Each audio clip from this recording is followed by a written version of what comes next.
नमस्कार दोस्तों, मैं आप सभी का इस वीडियो में स्वागत करता हूं। मेरे प्रिय साथियों, आज हमें हिंदी व्याकरण के अंतर्गत आने वाला सबसे महत्वपूर्ण प्रकार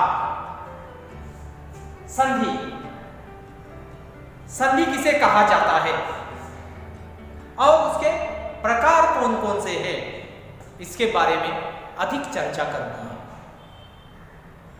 मेरे प्रिय साथियों, संधि यह व्याकरण का ऐसा प्रकार है जो परीक्षा में आमतौर पर 10वीं की जो बोर्ड की परीक्षा होती है उसमें इसके ऊपर वहां पर प्रश्न पूछा जाता है। तो आइए इसके बारे में हम चर्चा करते हैं। तो सबसे पहले देखते हैं कि संधि किसे कहा जाता है। संधि का अर्थ होता है, संधि का अर्थ होता है मेल। संधि का अर्थ होता है मेल। तो उदाहरण के माध्यम से हम जानने की कोशिश करेंगे। यहां पर उदाहरण दिया आपके सामने मेघालय, याद रखिए। तो मेघ प्लस आलय, तो इन दो शब्दों के जोड़ने से वहां पर क्या हुआ है, मेघालय ये शब्द वहां पर बना है। दो शब्दों का मेल आपको वहां पर दिखाई दे रहा है, तो उससे कौन सा शब्द तैयार हुआ है, मेघालय। आइए उसकी परिभाषा देखते हैं। दो निकटवर्ती वर्णों के परस्पर मेल से जो परिवर्तन होता है उसे संधि कहते हैं। यानी जब दो वहां पर क्या है, वर्ण इकट्ठा आते हैं, मिल जाते हैं और उन वर्णों के मिलाप से जब वहां पर कोई नया शब्द तैयार होता है, यानी उसमें परिवर्तन आता है, तो वहां पर उसे क्या कहते हैं, संधि प्रकार कहा जाता है। अब हिंदी में मुख्य तौर पर संधियों के 3 प्रकार हैं। संधियों के कितने प्रकार है, 3 प्रकार है, जो एसएससी बोर्ड में वहां पर क्या है, पाठ्यक्रम के अंतर्गत इन्हें रखा गया। पहला है स्वर संधि, व्यंजन संधि और विसर्ग संधि।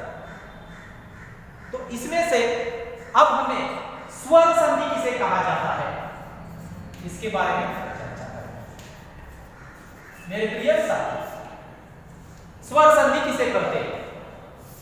अब यहां पर देखिए, स्वर संधि इसकी तैयारी करने से पहले हमें यह देखना है कि हिंदी में स्वर कितने हैं। याद रखिए, हिंदी में स्वर कितने हैं।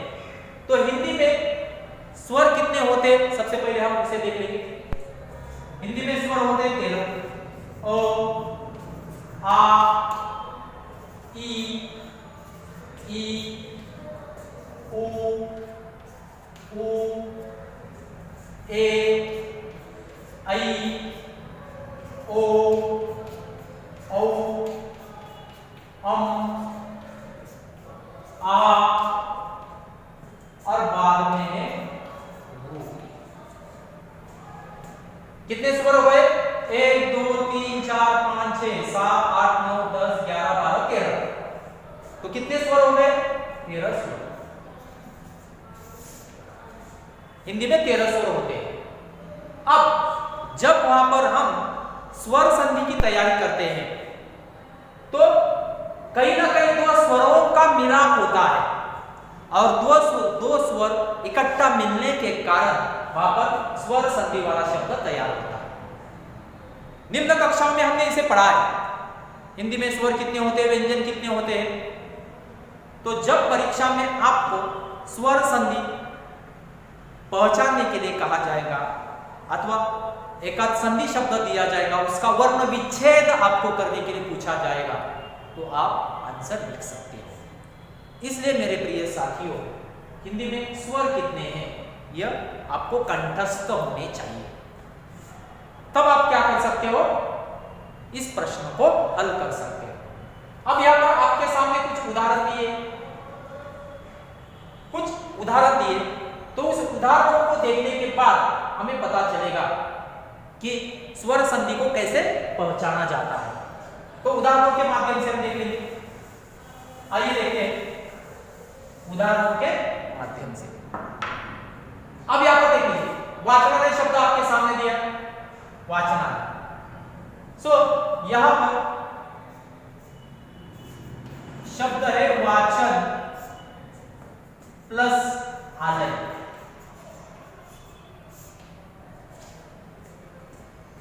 वाचन प्लस आलय, वाचनालय, इन दो शब्दों से वहां पर कौन सा शब्द तैयार हो गया? वाचन। अब यहां पर देख लीजिए, न शब्द और आ शब्द विग्रह करते टाइम, इसका वर्ण विच्छेद करते टाइम देखिए कौन से दो शब्द तैयार हुए? वाचन, न में अ का प्रोनाउंसिएशन हो रहा है, और आ तो आपको ऑलरेडी यहां पर दिखाई दे रहा है। तो अ और आ किस में आते हैं? स्वरों में आते हैं। अ और आ किस में आते हैं? स्वरों में आते हैं। इसलिए वहां पर ये क्या है? स्वर संधि वाला एग्जाम्पल। पुस्तकालय का देखेंगे, इसका वर्ण विच्छेद पुस्तक प्लस आलय।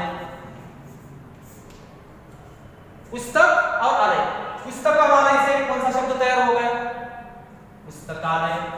तो यहां पर देख लीजिए, पुस्तक अ का प्रोनाउंसिएशन हो रहा है, आ है, जो स्वरों में आता है। ये है वर्ण है, जो हमने देखे हैं वो वर्ण है। देवालय का हमने देव प्लस आलय,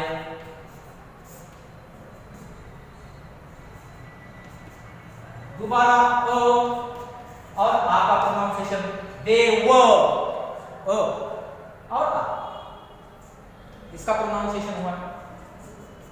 इसके बाद है अनाथ प्लस आलय, दोबारा अ और आ।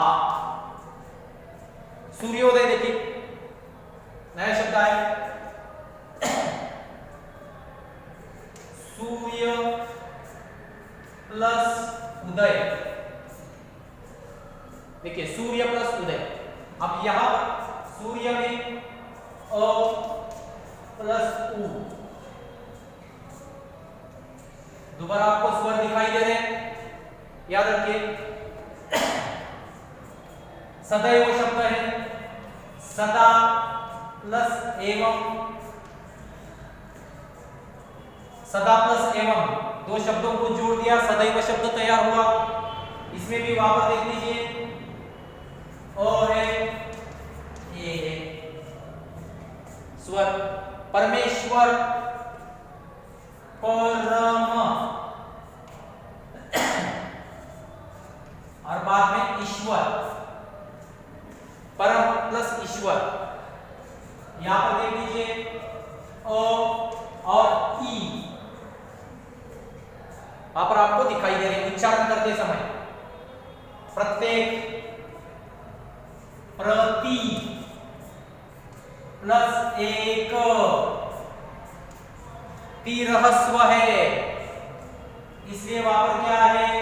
ई प्लस ए, स्वर आया दोबारा। उसके बाद अति, वर्ण विच्छेद देखिए, अति प्लस अच्छा, तो ती को रहस्व है, ई प्लस आ, याद रखिए। और वन औषध, वन प्लस औषध, तो न में अ का प्रोनाउंसिएशन है प्लस औ। तो जब हमने इन सभी संधियों का वहां पर क्या है? विग्रह करके देख लिया और बाद में उसके वर्ण देख लिए, संधि विच्छेद जब हमने कर लिया, तो संधि विच्छेद करने के बाद पता चला कि इसमें ये वर्ण आए हैं। और जब दो वर्णों का मिलाप होता है तो नया शब्द वहां पर क्या है? तैयार होता है। तो वाचन प्लस आलय से वाचनालय शब्द तैयार हुआ, पुस्तक प्लस आलय से पुस्तकालय, देव प्लस आलय से देवालय, अनाथ प्लस आलय से अनाथालय, सूर्य प्लस उदय से सूर्योदय, सदैव सदा प्लस एवं। देखिए सदैव शब्द तैयार हुआ। इसलिए संधि इस प्रकार की तैयारी करने के लिए, संधि के भेद को अगर आपको पहचानना है, स्वर संधियों को अगर आपको पहचानना है, तो मेरे प्रिय साथियों जो स्वर है हिंदी में, उन स्वरों को आपको वहां पर क्या करना है, कंठस्थ करना है, तब जाके आप इसे आसानी से पहचान सकते हैं। बोर्ड की परीक्षा में यह विषय संधि भेदों के जो 3 प्रकार है, स्वर संधि, व्यंजन संधि और विसर्ग संधि, इन तीनों के ऊपर आपको वहां पर कंपलसरी एक प्रश्न पूछा जाता है, आने वाला है प्रश्न, तो इसकी तैयारी करना बड़ा जरूरी है ताकि आप आसानी से संधि प्रकारों को पहचान सको और संधियों को वहां पर हल कर सको। तो यहां पर आपको दिखाई दे किस प्रकार हमने उदाहरणों के माध्यम से देख लिया है कि संधि, ये कुछ संधि शब्द हमने देखे, बाद में संधि विच्छेद भी हमने देख लिया और बाद में वर्ण विच्छेद भी देख लिया। किस प्रकार नए वहां पर क्या है, वर्ण यहां पर दिखाई दिए और इन वर्णों के वहां पर क्या है, परस्पर दो निकटवर्ती वर्णों के परस्पर में से जो परिवर्तन होता है उसे हमने संधि कहा है, परिभाषा।